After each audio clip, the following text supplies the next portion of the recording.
You say, let's start. Yeah, I think we can start. Yeah. Okay, then let us start, and let me take the opportunity to welcome you to this first Transpath Plan webinar of 2025. And with that, I would like to wish you everybody a very happy new year, and hopefully there's lots of nice things for all of us together in this coming year, and of course also beyond. This new year is, I think, also a new step, of course, in the project. We had our annual meeting in December, where we very much also looked at problem framings, and in this pathways planning ideas, it's now also time to look forward. And therefore, as a learning team, we thought, okay, this is a nice moment to think about visioning futures in transformative pathways planning. We have three speakers then also today. It's Leon, Charlene, and Lakshmi, who share some of their ideas, and also would like to start a discussion with the different nodes on how they foresee this visioning in transformation pathways planning in their cases. That being said, I've heard that I can first give the floor to Leon. So, Leon, the floor is yours. Yeah, thank you, Jaap. Then I will try to share my screen, and I'll run the presentation with our combined slides, if it is. Is this displaying properly? No, not yet. We see your presenters mode. Oh yeah, okay. So I should switch. Oh, where is that thing? It's probably hidden underneath my Zoom controls. Well, in this presentation, yeah.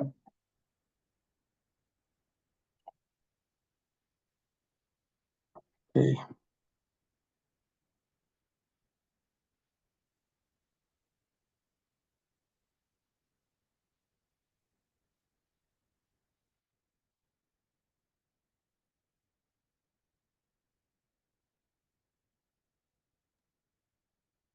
I think it's the same.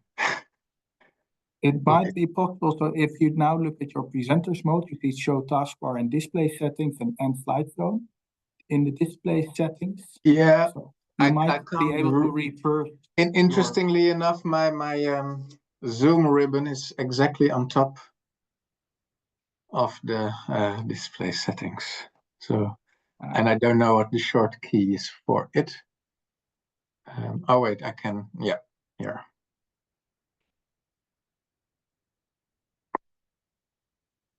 This better? Yes, now yeah, it's okay. Perfect. Yeah, thank you. Apologies for the small technical hiccup, but yeah, thank you, Jaap. Like you mentioned, in the Transpath learning team, we were discussing about some next steps in our joint learning trajectories. And we thought it would be good to initiate a discussion on visioning futures as part of transformative pathways planning. And so the learning team, that is Charlene, Lakshmi, and me, we will present a short introduction, but it's also Jaap, Koen, and Min too. So together we thought this would be a good idea for the first webinar in 2025. And what we would like to share is a bit of background first on transformation pathways planning and how we see this discussion of visioning and scenario development fitting into it, and then share some short examples of scenario building methods for those of you who are maybe a bit less familiar with it, or who forgot about the Manoa mashup exercise that we actually did more than a year ago in Mexico during the annual workshop. But then actually we would like to have a lot of time left for a discussion. So please start thinking already maybe for your own node now. Are you also engaging with these kind of activities, thinking about desirable or possible futures or the visions that stakeholders have? Or did you not yet think about it? What do you think it would fit? What are your ideas there for the cases in your note? I will do the first part, then I'll give over to Charlene, and Charlene will hand over to Lakshmi. So to put it in the context of the project, whenever I want to put something in the context of this project, I think I show this theory of change diagram that we put in our proposal, but that we developed a bit further during the inception workshop. I think we are all aware that we have these two streams where we work on case-based activities in each of the regions and countries where we have nodes to do a sort of a participatory action research exercise, and across the nodes we try to learn something together. And we do those activities because we want to create certain outcomes that are of interest to our project, and we specified these outcomes in broad terms, but as all relating to transformation pathways, planning tools, and approaches. So that is a central ambition in our project. So then we should ask the question, what are transformation pathways, planning tools, and approaches? We are having various discussions about that in this project, in various webinars. I think in December, for instance, also during the discussions that were facilitated for each of the nodes by Sumit and Jaap. And we actually also already discussed it at the inception workshop in Delft at the beginning of the project, when not everyone who is with us in the project now was already there, but quite a few of us were. And I thought, well, rather than just repeating some basics about pathways and pathways planning ideas and insights all from scratch, let's just refer to the inception workshop. I think the materials are still on the Google Drive. But the point is also not to go into a lot of details here, but just to sort of remind ourselves that this is one of the core things that we try to learn a bit more about in the project, and that we realize from the start that there are actually quite different approaches to deal with transformation pathways planning or adaptation planning, pathways to sustainability. You see some examples here on these two slides, one from our colleagues in Vietnam, the other one from our colleagues in Mexico during the inception. And in both cases, I think it's clear that there is not one picture here, there is not one idea of this is how we should do it, but there are various options for us to consider and for us to work with. When we were discussing I think in November or December in the learning team, we thought what all these different options do seem to have in common is three basic elements. One is the element of a problem framing, the question of who cares, who wants something, who is maybe experiencing a problem, and already there the starting point that not every person, not every stakeholder will have the same perception of what the current situation actually is. And definitely they will not necessarily agree whether certain elements that we see around us now are good or desirable, or actually we would want them to change.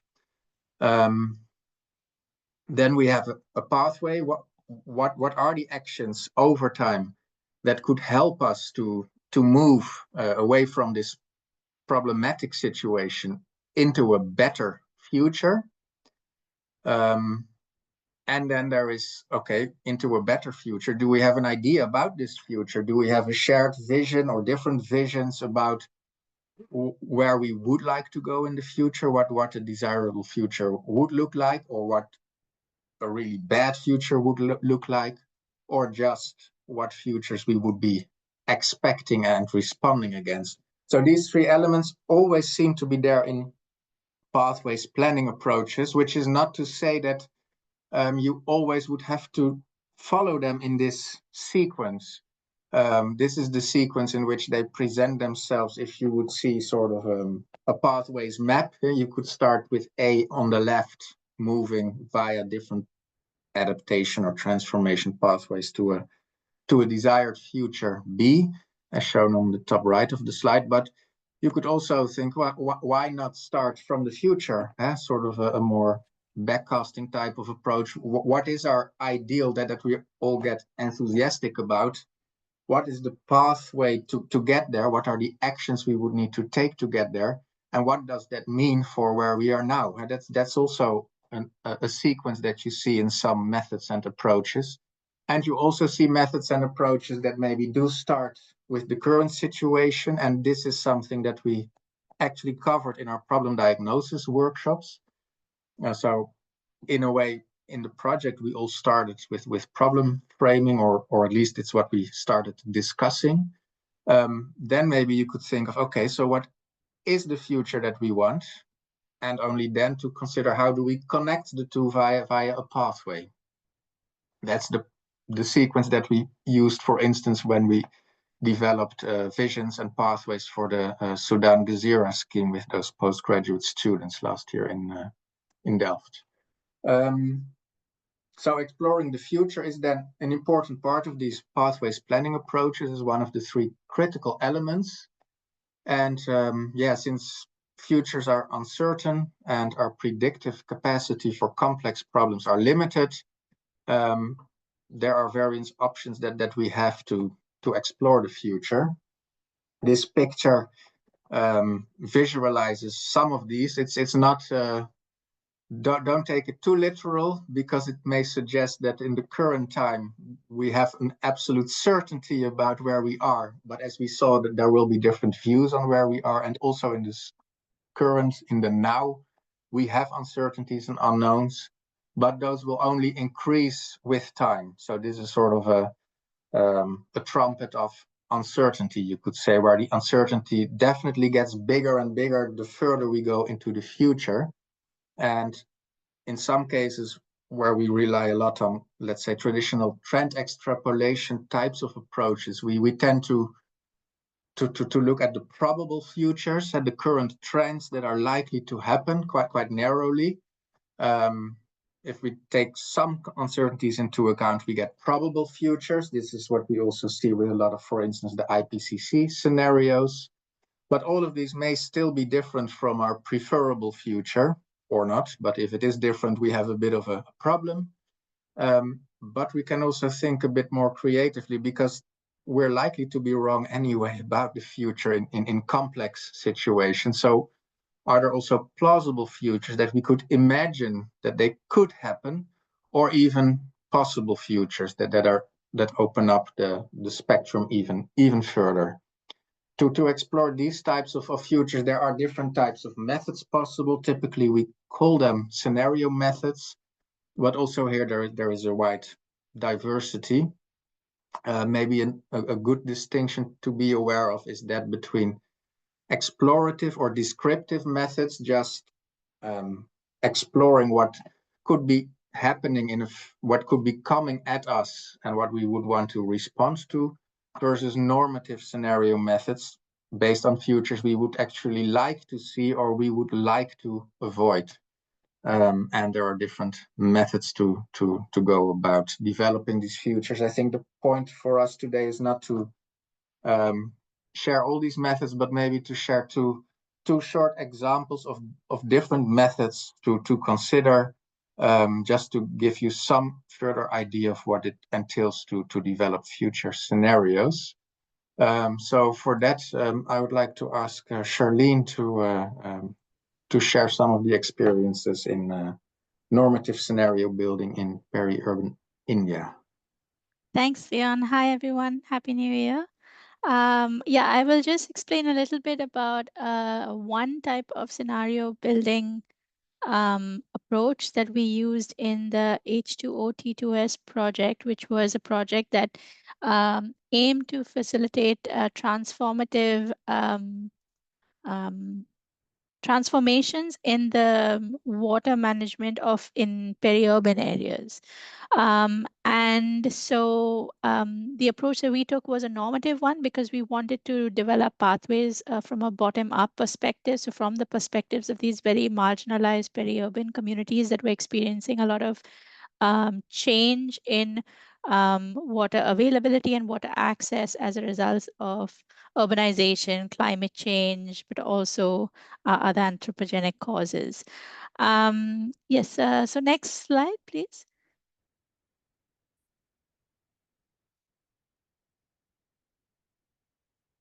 Yeah, so what we ended up doing was taking this using a Delphi study to basically structure our pathways building approach. And a Delphi is basically a way to conduct sort of one-on-one discussions with experts, in our case, stakeholders, using a questionnaire. The idea is that with each iterative round, the participants can reflect on the group responses from the previous round. And so in this way, the Delphi is also a very good method for building consensus among stakeholders with very different sort of views or interests or perceptions. And this was quite relevant for our context because we were working in peri-urban areas, which were very heterogeneous in terms of the kinds of stakeholders that reside in these areas, and therefore their needs and their visions for the future, let's say. So we use the Delphi approach to structure the pathways. And one of the reasons we selected the Delphi-based method was, well, there's two reasons. One was the fact that we conducted this project during the COVID-19 pandemic. So actually travel to India and face-to-face discussions was not possible at the time. So we had to find a way to still do participatory pathways building or using our sort of transdisciplinary approaches, but in a remote way. And the Delphi allowed us to do that. The second reason was that the areas that we worked in were these very remote, marginalized communities who had sort of limited negotiation, or well, not negotiation power, but they might not be able to freely discuss certain issues, especially very sensitive water related issues, in front of other more powerful actors like some government actors, or, for example, local industries that were sort of involved in these types of water issues. So for that, the Delphi allowed us to have sort of one-on-one discussions while still being able to anonymously share the responses from the group in the next round. So how do we do this? We sketched out scenarios and pathways towards these scenarios over a 15-year time frame using 3 Delphi rounds. And so us as the project team researchers, what we did was we designed the questionnaires that would be used during the Delphi in each round. And we also trained local facilitators who would then implement the questionnaires over a telephone-based conversation with our experts, in this case, the stakeholders. And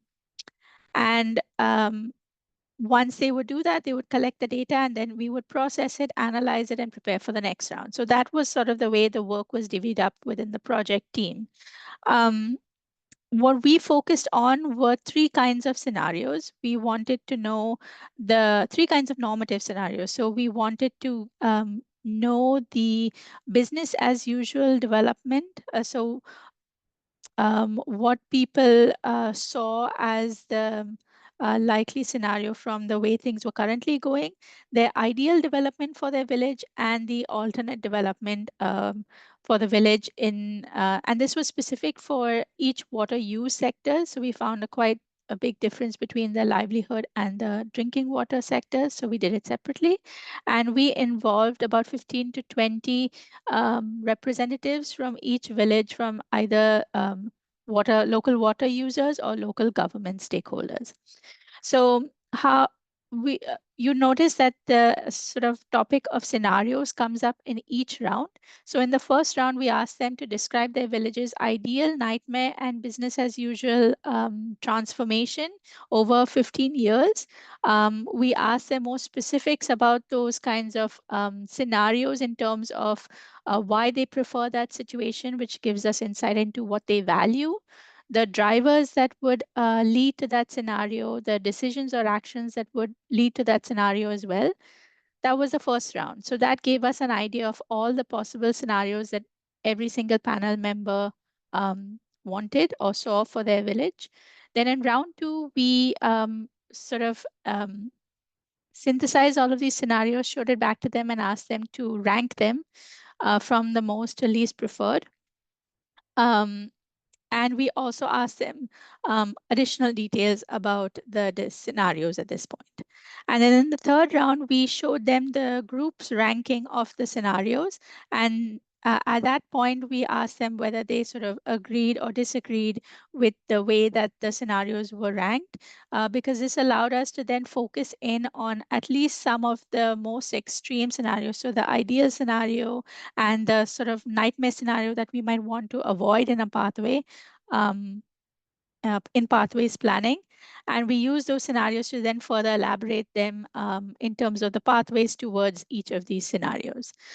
So that's really how we use the Delphi to do scenario development in a normative way with local stakeholders in across peri-urban India.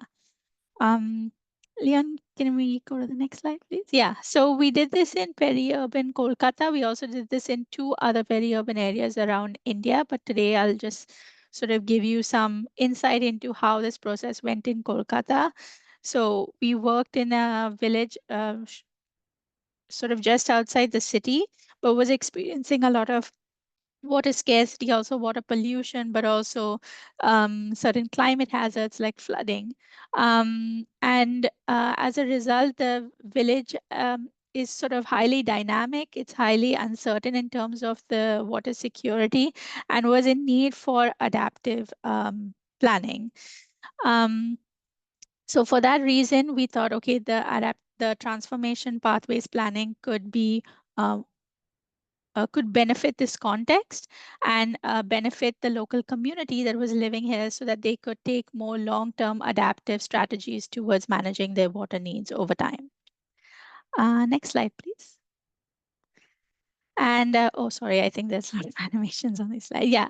And so these are some of the scenarios that we developed in terms of the ideal scenarios they described. And these are just visual representations of them that I created so that we could have further discussions. But they really described 4 kinds of really ideal scenarios. One was the protected wetland.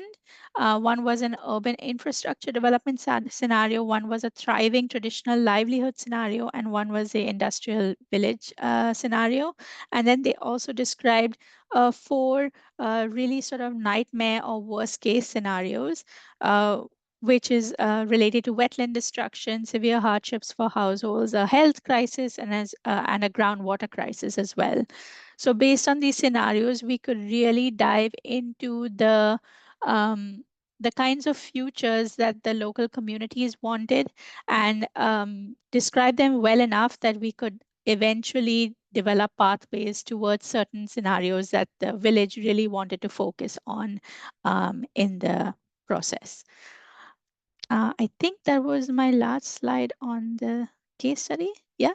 Yeah. So I'll be happy to share more information, and I've included a couple of references that talks more about the method on the last slide, which you can take a look at if you like. But if not, then I will pass it over to Lakshmi now, who's going to talk about another method. Thank you, Charlene. Thank you, Leon.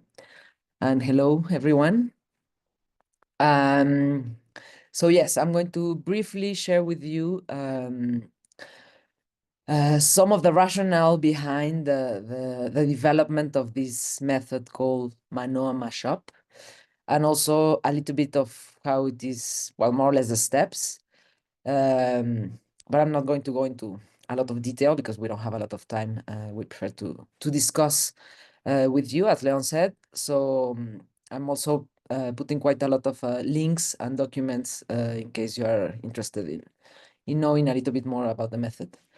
Next one, please.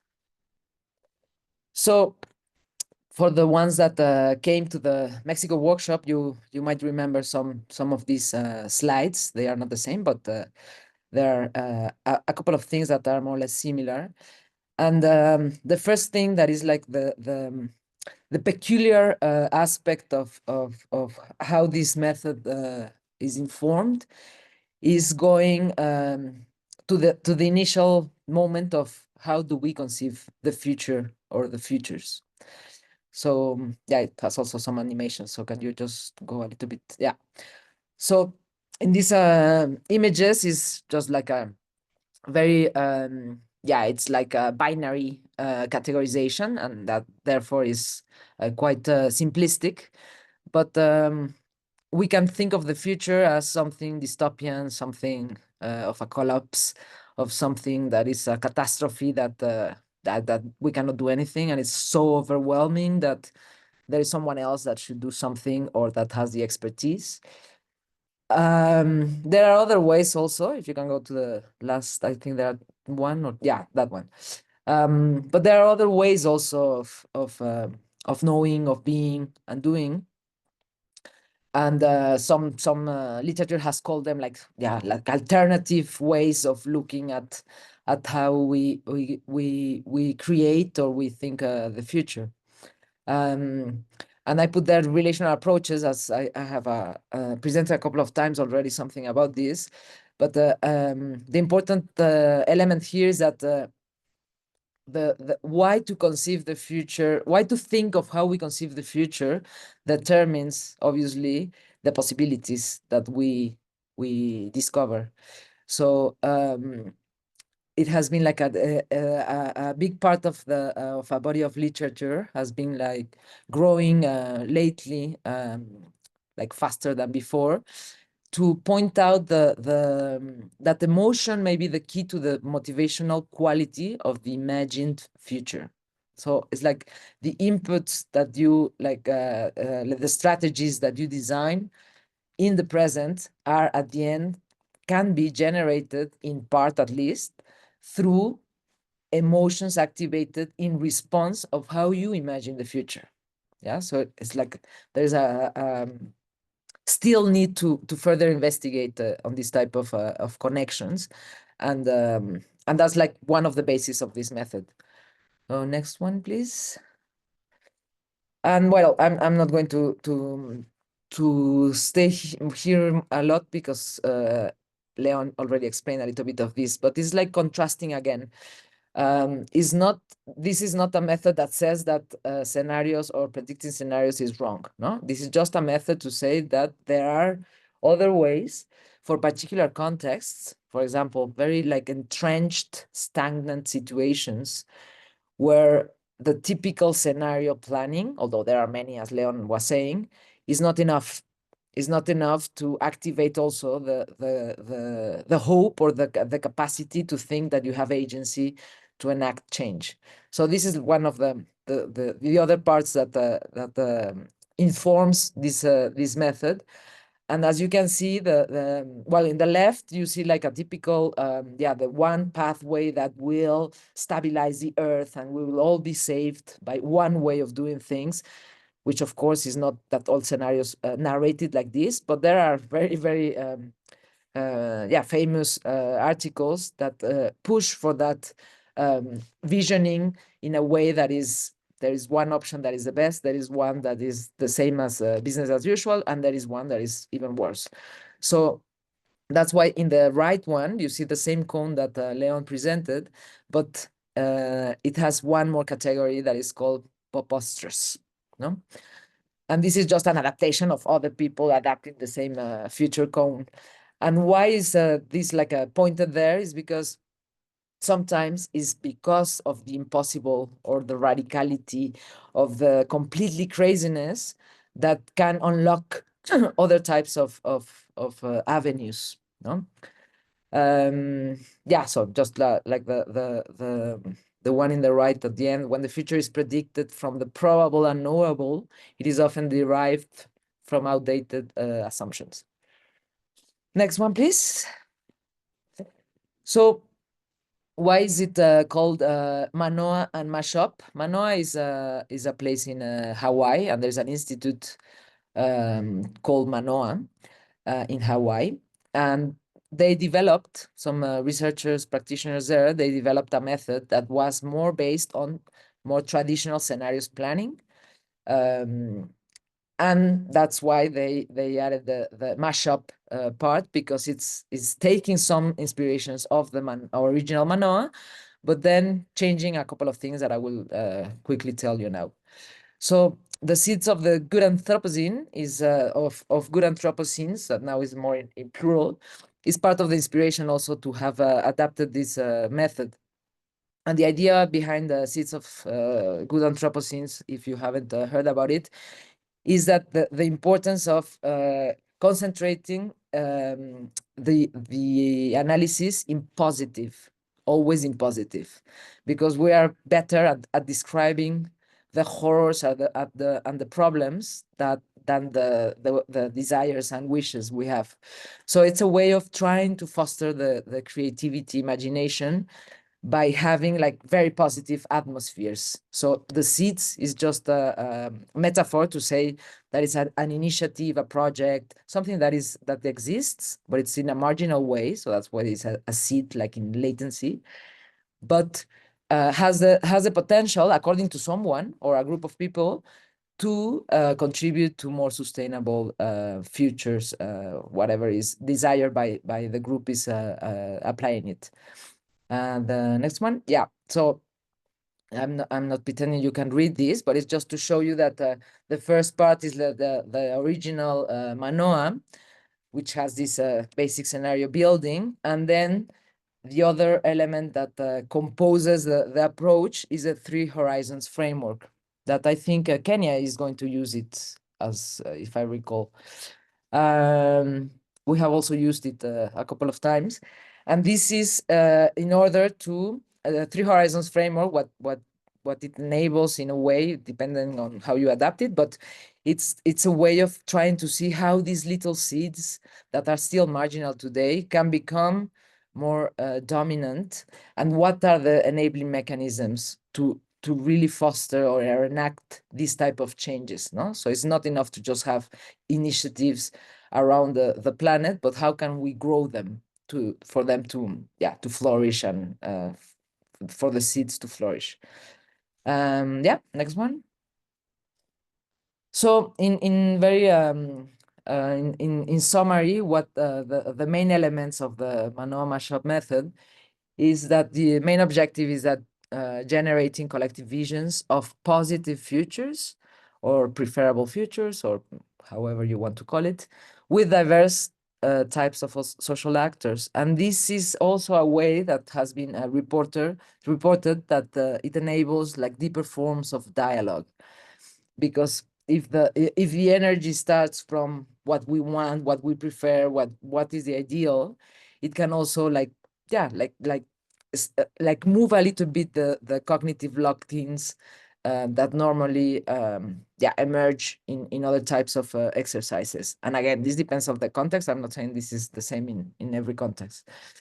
So yeah, so the idea is that when you identify some seeds and you develop future wheels, that the ones that came to Mexico might maybe remember. So you have like seeds that, and you start thinking about the implications of, okay, what if this seed would be dominant in the future? Okay, this will imply that the system, so you start like trying to create the enabling conditions of what does it mean to have created this seed in its mature condition. I think it's very abstract if I'm explaining it like this, but it's more or less to like capture the essence and the fundaments of the method. But it's not easy to just catch it and understand it just as with this presentation.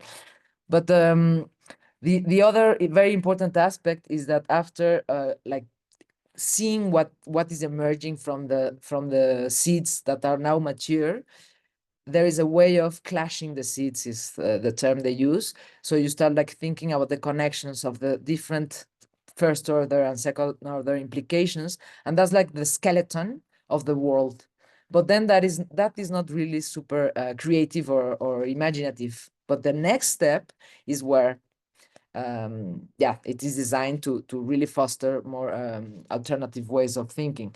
And that is with very inspiring guiding questions. So how do we communicate? How do we relate in this world? So it's like a form of facilitating a dialogue that then after that, so with the answers to these questions, with the skeleton of the world, the idea is to express it in an artistic way. So it's a mural, it's a drawing, it's dancing, it's theater, but it's like trying to evoke to another from another language. So not the written language or speaking it as we are very used to, but like really try to use like art-based methods to share what you found. So this is like more or less like the very, very brief summary. And I think there is one last one to conclude. Yes, just this, I'm not, yeah, if you can stay there. There is a paper that I think should be very interesting for some of you. And there is one part that has these questions, no? How does imagination affect transformations? What is the relationship between imagination, power, and governance? And how do the politics of imagination shape the unfolding or not of transformations to sustainable and just futures? So I really recommend if you have time to engage with this. And the next ones that I put there, Leon, are just other papers about the Manoa mashup, about the three horizons, and about how these types of framings in different ways can, in a way, unlock some of the processes in certain contexts. And that's it. Thank you very much.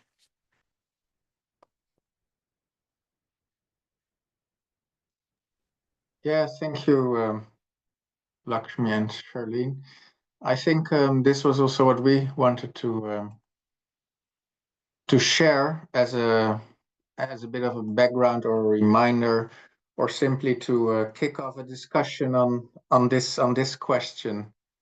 So I think I'll stop sharing my screen, but it would be nice to hear from the other people in the webinar if they are already planning to use some of these methods or similar methods or not, and why. That was the discussion we are hoping to have, so that we can also see how we would move on with this topic in the project.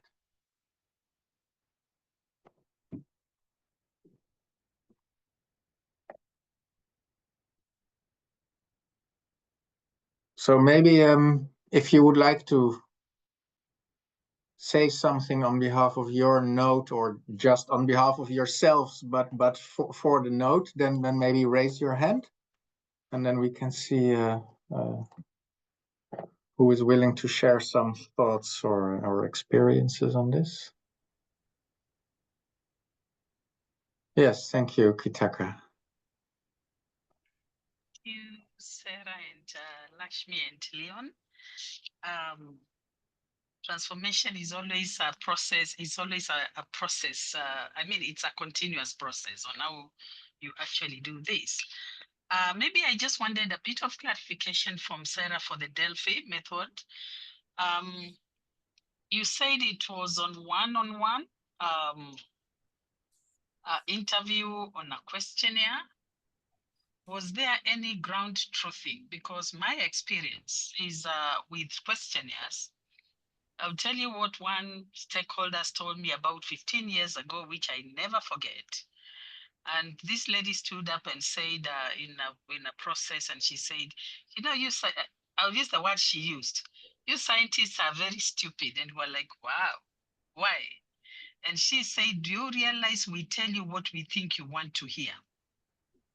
And that really shifted my way of when I'm looking at questionnaire. It's good to do it, but it's always very important. I know it was during the COVID time, but it is crucial to do ground truthing so that you can actually find out whether, I know maybe sometimes it's difficult. I've done both, where you do individually on questionnaires and you do as a team. And from my experience, as a team, seems to really, people really kind of open their ways in the way they talk. Of course, when you have to make sure that every voice is heard, because that is a key rule, that every voice must be heard within the team. And I don't know. So did you do any ground truthing? That's something I would like to know. Although I saw you went to part 2 where they were able to rationalize, to rank the systems, which is basically what we do in stakeholders meeting, and also identify, you share with them what they did. We have done this a lot, but we have never done it at individual base. I mean, within this particular project, but I've done it in other projects, but within particular project, we've done it on a team. And I think for Lakshmi, yeah, it is true for Kenyan for the Kenyan node, we are actually using the 3 horizon. We have used it in almost about 3 times in different meetings. And it's really turned out to have been a very good tool, because people are relating with the futures they would want to see because of the seeds, because already the seeds exist, and therefore they are relating with what they have, and they are able to move it to the next level rather than giving them things which they may think they may not write. To me, it's a bit more realistic. We've also actually used the future wheels. On that, again, we have used the future wheels so that they can relate to what does this mean? And I'll give you an example. One of the case study we had was a community was demanding to be handed over the wetland. They were like, this is our wetland, our great-grandparents lived here. And therefore, what we did, we came up with scenarios. And the scenarios we came up was really cases on which was on the ground. And we told them, okay, you want the wetland? Let's give you the wetland for the future wins. And then we came and told them, okay, supposedly we give the wetland to the government. Supposedly we give the wetland to a private sector. Or supposedly we now manage these wetlands in a co-management way. And we let them go. And the community who were really demanding the wetland, they came and said, after looking at the future wills and looking at the scenario, they said, we didn't realize we can never manage these wetlands. If you give us this wetland, we'll be rich for the first year, but in the next 5 years, we are going to be poor because we are all going to go to the wetland. We are all going to start doing our things there. We are all going to destroy the wetland. And by the 5th year, we are going to be more poorer than we are today. So at least they can be able to relate to that. So we've used we have used the future wheels, we have used the 3 horizon. And for us, in our case studies, it has actually worked very well. So maybe I just want to. That's very useful to hear, because then that also tells us that we have some more basis to exchange some experiences with these methods across the nodes, because that is also something we just want to get a sense of. Like we know for the problem diagnosis last year, everyone is doing something, but it's also good to know that in Kenya, you have already been actually working with 3 horizon and with future wheels, and that actually it works quite well. So we can build on that. Charlene, do you want to give a very short response to the ground truth in question, just to clarify maybe? Yeah, thanks, Kitaka. To answer the question, so we sort of we use questionnaires, but we sort of just use it as a basis to have a telephone discussion, because we as researchers were not doing this directly with the stakeholders. We needed to give our facilitator some sort of guideline by to know what kind of information we were after in doing the pathway steps that we were following. We did ground truthing to the extent of doing all of the field research that we were able to do before starting these sort of pathways activities when we were able to travel to India. And that really helped us sort of verify certain elements in our pathways design, particularly with relating to the business as usual scenario, but also certain drivers, certain actions, certain institutions that we discussed in all of these pathways.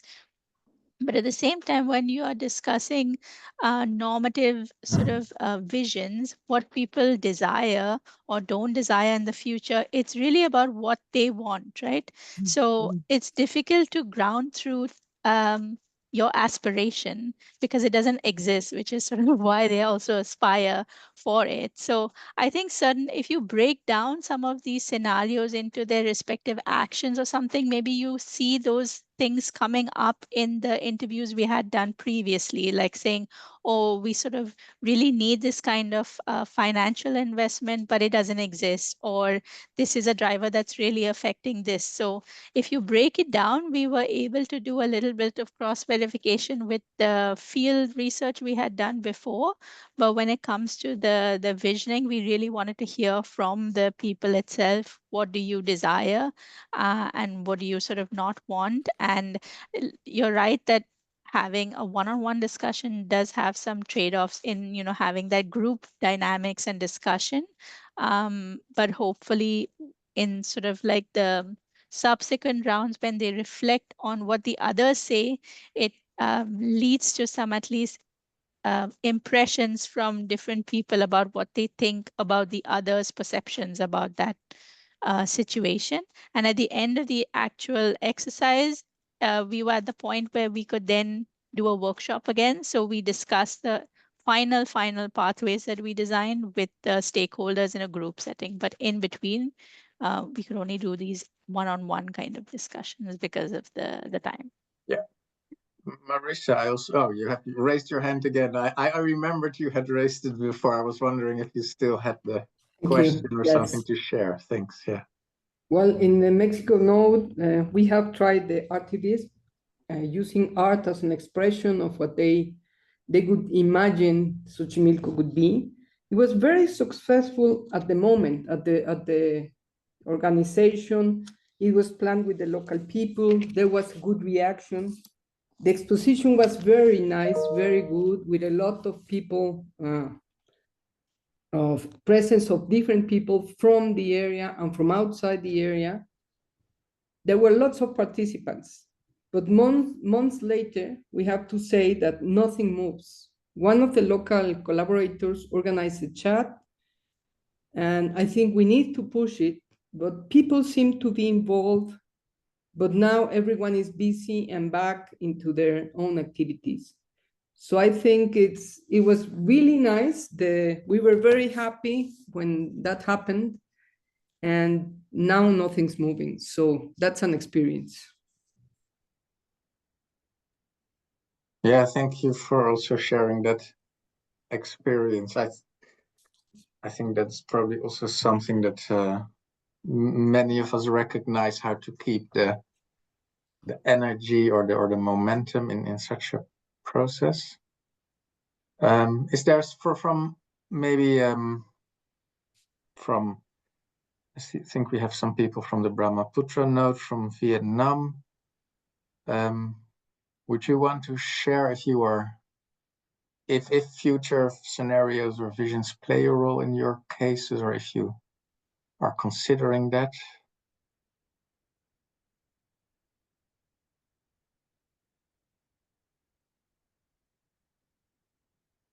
It's remaining a bit silent, but it's also okay. So may I take this as sort of a signal that maybe you have not yet, in a very explicit way, engaged with it? I can actually understand it in the sense that I was also hoping that maybe Alex or Esme would be here so that I could offload this question for the Dutch case to them, because also there the future plays clearly a role, but that does not mean that in those two projects and cases we have actually already done sort of explicit scenario or visioning exercises. So it's also there something to for us to think about. Should we do this, or if not, why would we not be doing this?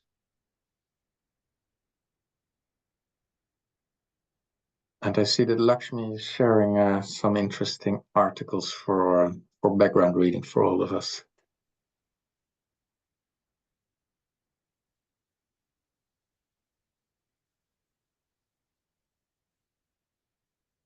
Okay, if there is nothing more that comes up, then maybe we have a logical conclusion for this webinar. I don't know if my colleagues from the learning team have things they would like to add. I do think, like what I started with, these three elements in transformation pathways planning, I think we have a concern about the present, we have a desire for the future, and we have the pathways to connect. I do think it's important for us as a project to think how we work with these three elements. So I think as a learning team, we may also be discussing in our next meeting how we can also support this in the project across the nodes. Kitaka, I see you have a last contribution. Yes, I Yeah. just wanted to mention that we are actually in the process of writing our first phase report on this visioning. And I think once it's ready, we can organize a seminar. Maybe Rispa, do you think we can do a seminar? When do you think we can be ready for a seminar? So that we share our experience and the outputs. Rispa? I think we'll have to discuss with the app, then we can make some arrangements. But maybe we can say maybe in the next 2 months, 3 months, we should be able to give a seminar on it.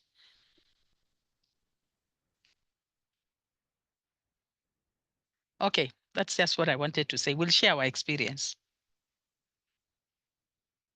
Yeah, thank you, Kitaka. Then maybe if Charlene, I think already wrote that she has to pick up her daughter. If Lakshmi has nothing to add, then I'll give it back to Jaap. Well, let me then thank you, Leon, Lakshmi, and Charlene for your interesting insights, and to the team for also contributing in the later discussion. And I think many things have already been said by Leon, so how visions are part of these transformation pathways, planning, connecting, and then the plans and the strategies towards those connecting the past with the future. And I think it's very interesting to look at how we are going to do that in the different nodes. Let me also thank you, Kitaka, for already mentioning, okay, we would like to share our ways of doing that in the future. And that is also a reminder for me to say, well, next webinar is planned for 17 February. And the slot is still open. So this is an open invitation to any of the nodes, any of the team members to also go to our Google Doc with the matrix for the learning exchanges in our webinar series to put your name there. And I will also put this forward coming Thursday when we have another project meeting planned. That being said, thank you all very much for participating again in this webinar. I found it very interesting, and I'm looking forward to seeing you soon. Thank you very much. Right.